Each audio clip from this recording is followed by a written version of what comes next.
Welcome to Engineering 109. This room is used for EE 223, the Design and Modeling of Electrical Circuits and Systems course. The course is required for all electrical engineering majors. The space dedicated to this room is approximately 1,000 square feet and by design accommodates a maximum of 28 students and the course instructor. Engineering 109 is a closed classroom with card access. Students currently enrolled in the course are allowed to access the room during normal building hours. Notice here at the entrance, there are signs that inform students about general room policies, including that eating and drinking are not allowed, safety glasses must be worn while soldering, general information about campus and laboratory emergency procedures, and electrical safety. On the opposite wall, a first aid kit, eye wash station, and fire extinguisher are available.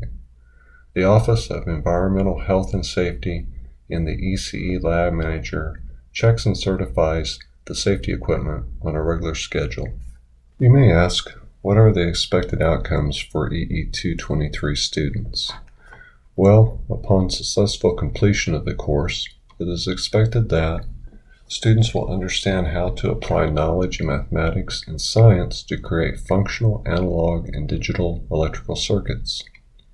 Students will be familiar with the engineering design process and understand the role played by simulation and prototyping. Students will be proficient in common software design tools, such as circuit modeling and MATLAB software. Students will develop techniques and be proficient in the use of common electrical test and measurement equipment.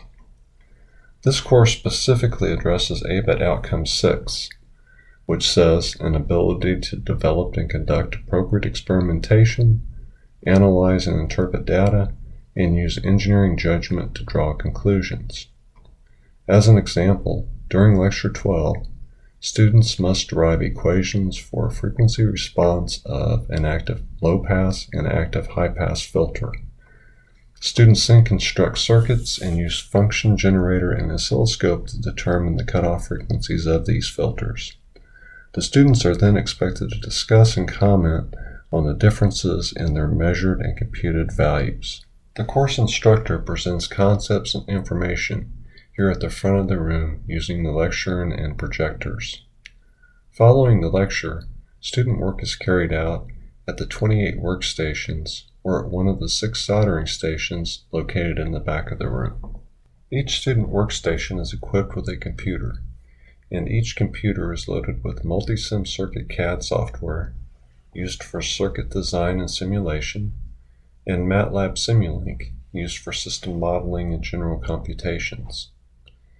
In addition, a breadboard for component design, a DC power supply for powering circuits, a digital multimeter for current voltage measurements, a signal generator for producing signals, and an oscilloscope for viewing signals in the time domain, along with a spectrum analyzer for monitoring signals in the frequency domain.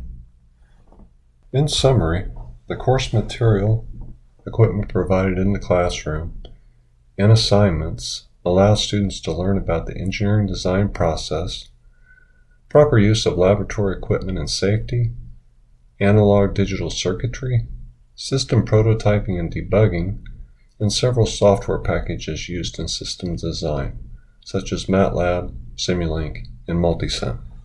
Thank you for taking the time to learn more about the Engineering 109 classroom. Please note in the ECE Laboratories folder on the Google Drive, there is a summary page that describes the features of the space for your reference.